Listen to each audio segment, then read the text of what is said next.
Hello' everyone, নমস্কাৰ। মই প্ৰণালীয়ে মোৰ অন্য এটি ভিডিঅ'লৈ আপোনালোক সকলোকে স্বাগতম জনাইছোঁ। মোৰ কিছুমান ভিউৱাৰ্ছে কমেণ্ট কৰিছিল যে ৰিডিউচাৰ কেনেকৈ মিক্স কৰে, মানে কালাৰত ৰিডিউচাৰ কিমান পৰিমাণৰ মিক্স কৰে বা কালাৰ কৰিলে মানে এঠাইত কালাৰটো ভালদৰে নবহে কিয়, সেইখিনি সম্পৰ্কে মোক সুধি আছিল। সেয়েহে ভাবিলোঁ আজি মই ভিডিঅ'টো বনাওঁ। মই আচলতে ৰিডিউচাৰটো কালাৰত কিমান পৰিমাণৰ মিক্স কৰিম সেয়া হয়তো মানে সঠিককৈ মই ক'ব নোৱাৰিম যে আপোনালোকে এচামুচত 2 চামুচ ৰিডিউচাৰে মিক্স কৰিব বা 3 চামুচে মিক্স কৰিব। কিয় ক'ব নোৱাৰিম, কাৰণ আপোনালোকে কোনটো কালাৰ ইউজ কৰিছে বা আপোনালোকৰ কালাৰটো কিমান পৰিমাণৰ ডাঠ সেইটো হয়তো মই নাজানিম, কাৰণ কালাৰ খুলি দিয়াৰ পিছতো কালাৰটো অকণমান পিছৰ পৰ্যায়ত অকণমান ডাঠ হৈ যায় আৰু তেতিয়া বেছিকৈ ৰিডিউচাৰ ইউজ কৰিব লগা হয় বা বেছিকৈ অকণমান ৰিডিউচাৰ দি ভালকৈ মিক্স কৰিব লাগে। আৰু এটা কথা, ৰিডিউচাৰটো দি কিন্তু অকণমান ভালদৰে মিক্স কৰিব লাগিব। আপোনালোকে চামুচখন ভালদৰে মিক্স কৰিলেহে সেইখিনি ধুনীয়া হ'ব। আৰু কিমানটো আপোনালোকে মানে কিমানটো পৰিমাণৰ মিক্স কৰি কিমানটো পনীয়া কৰিব লাগিব সেইটো অৱশ্যে মই দেখাই দিছোঁ। বহুত বেছিও ৰিডিউচাৰ দিব নালাগে, তথাপিও এটা মই মিনিমাম কৈ দিছোঁ যে আপোনালোকে এচামুচ কালাৰত আপোনালোকে 1.5-2 চামুচমান দিব পাৰে ৰিডিউচাৰ। আৰু এই দেখিছে নহয়, ময়ো তেনেকৈ জোখ লৈ নিদিওঁ, কাৰণ মই চাই লওঁ যে কিমানটো পৰিমাণৰ হ'ব। আপোনালোকক দেখুৱাই দিছোঁ, মানে পূৰা আঠা টাইপটো থাকিব নালাগিব, অলপমান। আৰু এনেকৈ এৰি দিলে পৰি যাব লাগিব। দেখিছে নহয় আপোনালোকে, চামুচখন ওপৰলৈ নি মই কেনেকৈ কৰিছোঁ সেয়া মই আপোনালোকক দেখুৱাই দিছোঁ। ইমানটো পৰিমাণৰ আপোনালোকে কৰি ল'ব লাগিব। তো সেয়াই আৰু, যদিও বা আপোনালোকে নুবুজে তথাপি মই আকৌ ভালকৈ বুজাই দিম বাৰু। ইয়াত দেখিছেনে কালাৰবোৰ ভালকৈ নৰখাৰ কাৰণে মোৰ কি হৈ গৈছে, মানে কমকৈ আছিল বাৰু, মই ভালদৰে নাৰাখিলোঁ, সেয়েহে কালাৰবোৰ এইবোৰ দেখিছেনে গোট মাৰি গৈছে। মানে এইখিনি বাৰু একেবাৰে ৱেষ্ট হৈ গ'ল, এইটো মই ইউজ কৰিব নোৱাৰোঁ। তো সেইকাৰণে আপোনালোকে কালাৰটো কৰাৰ পিছত আকৌ ভালদৰে মাৰি থ'ব, মানে আকৌ যাতে মানে নতুনকৈ যেনেকৈ আছিল তেনেকৈ আকৌ মাৰি থ'ম, মানে থাপৰখন মানে মাৰি বান্ধি থ'ব।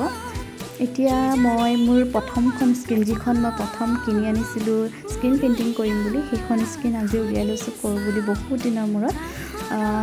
ভালদৰে চাফা কৰি লৈছোঁ। প্ৰথমতে মই টেপবোৰ এৰাব পাৰিলোঁহেঁতেন, কিন্তু যিহেতু মই ব্লেক কালাৰটোৱে কৰিম এতিয়া, সেয়ে মই এৰাই দিয়া নাই। আৰু যদি মই বেলেগ কালাৰ কৰিলোঁ হয় তেতিয়া মই ছাইডৰ টেপবোৰ এৰাই ল'লোঁ হয়, কাৰণ টেপবোৰৰ পৰা যিটো কালাৰ লাগি থাকে সেই কালাৰবোৰৰ পৰা অকণমান যদি আহি যায় তো কালাৰ ৰূপটো মানে যিটো বেলেগ এটা কালাৰ মানে সৃষ্টি হৈ যায়। ধৰি লোৱা আপোনাৰ গ্ৰীণ আপুনি কৰিছে বোলে, তাৰ যদি আগতে ব্লেক কৰে তেতিয়া দুইটা মিক্স হৈ যায় আৰু অকণমান বেলেগ এটা কালাৰ আহি যাব। তো তেনেকৈ তাৰমানে ফুলপাহু কালাৰটো বেলেগ হৈ যাব। সেয়ে আপোনালোকে টেপবোৰ এৰাই ল'ব পাৰে।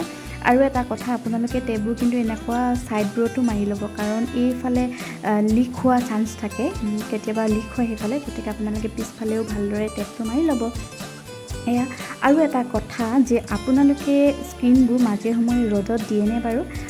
স্ক্ৰীণবোৰ যে ডেমেজ হৈ যায় কিছুমান, তো এইটো এটা কাৰণ স্ক্ৰীণবোৰ আমি আনো কিন্তু ৰ'দতো দিব লাগে, কিনি অনাৰ পিছতে ৰ'দতো দিব লাগে আৰু মাজে সময়ে ৰ'দত দিব লাগে।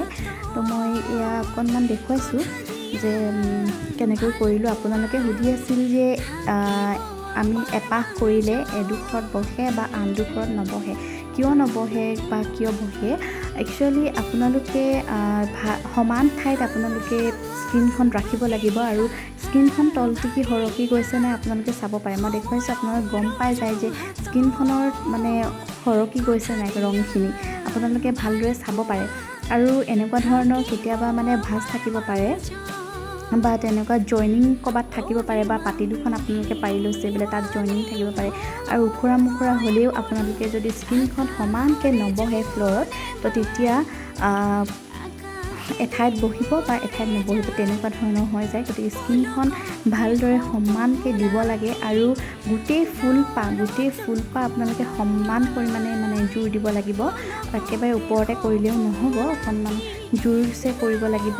আৰু দেখিছেনে স্ক্ৰীণখনত মানে কালাৰবোৰ যে সৰকি যায় সেইটো ধৰিব পৰা যায়, আপোনালোকে নিজে কৰিলে নিশ্চয়কৈ গম পাব যে গম পোৱা যায় বুলি। আৰু এটা কথা, আপোনালোকে স্ক্ৰীণখন সদায় উভতাই ৰাখিব, উভতাই ৰাখিলেহে হ'ব, নহ'লে তলত ৰাখি দিলেতো বেয়া ধূলি মাকতি লাগি যাব।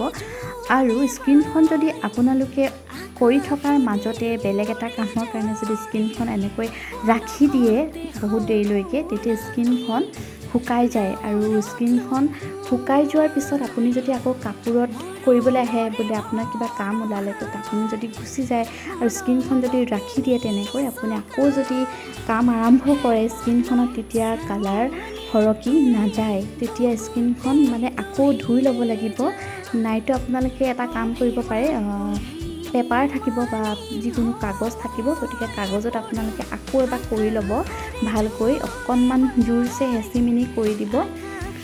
তেনেকৈ মই বাৰু তেনেকৈ কৰিছোঁ, কাৰণ কেতিয়াবা কিবাকিবি কামত অকণমান ৰখিব লগা হৈ যায়, তো পৰাপক্ষত নৰখিলেই ভাল। এয়া দেখিছে নহয়, মোৰ মানে এয়াও এডোখৰ নবহিলে, কিন্তু স্কিনখন বেয়া হোৱা নহয়। মোৰ কিয় নবহিলে মই আপোনালোকক দেখুৱাই আছোঁ বাৰু। একচুৱেলি মই তলত পাতি পাৰি লওঁ আৰু এনেকৈ দুটা পাতি জইন কৰি লওঁ, যিহেতু এটা পাতিয়ে মানে এখন চাদৰ নহ'ব। আৰু দেখিলে নহয় এনেকৈ মাজত মোৰ ফাঁক থাকি গৈছিলে, সেয়েহে মানে সেই ঠাইডোখৰ স্কিনখন ভালদৰে নবহিল, আৰু সেইকাৰণে মোৰ এঠাইত ভালকৈ নবহিল, মানে কালাৰটো সৰকি নগ'ল। কিন্তু একো নাই, আপুনি আকৌ স্কিনখন ধুই মেলি সেই ঠাইডোখৰ আপোনালোকে বহাই মেলি ঠিক কৰি ল'ব পাৰে।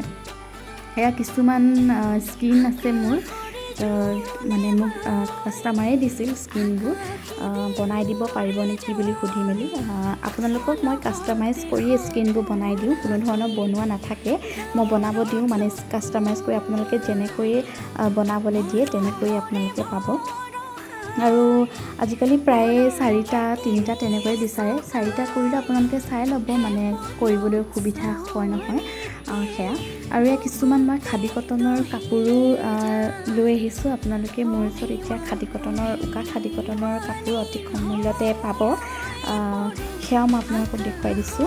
লগতে ছিংগল মেখেলাও, খাদী কটনৰ ছিংগল মেখেলাও মই বৰ্তমান ৰাখিছোঁ, আপোনালোকে উকা কটন, খাদী কটন আৰু ছিংগল মেখেলা সেইবোৰো পাব। আপোনালোকে সুধি থাকে বাৰু মিক্স পাটৰ কথা, বৰ্তমান মিক্স পাটটো মই ৰখা নাই, অতি সোনকালে ৰাখিম বুলি ভাবিছোঁ। সেয়াই আৰু ভিডিঅ'টো এইকেইটাৰ প্ৰশ্ন উত্তৰে আছিল। আপোনালোকে স্কিনসমূহ ভালদৰে ব্যৱহাৰ কৰিব আৰু ভালদৰে চম্ভালি ৰাখিব বুলি কৈছোঁ, নহ'লে এটা সাধাৰণ ভুলে এযোৰ দামী কাপোৰো আপোনালোকৰ মানে নষ্ট হৈ যাব পাৰে। সেয়াই আৰু আজিৰ ভিডিঅ'টো ইমানেই আছিল, শেষৰলৈকে চোৱাৰ বাবে বহুত বহুত ধন্যবাদ। আজিলৈ আহোঁ, বাই বাই।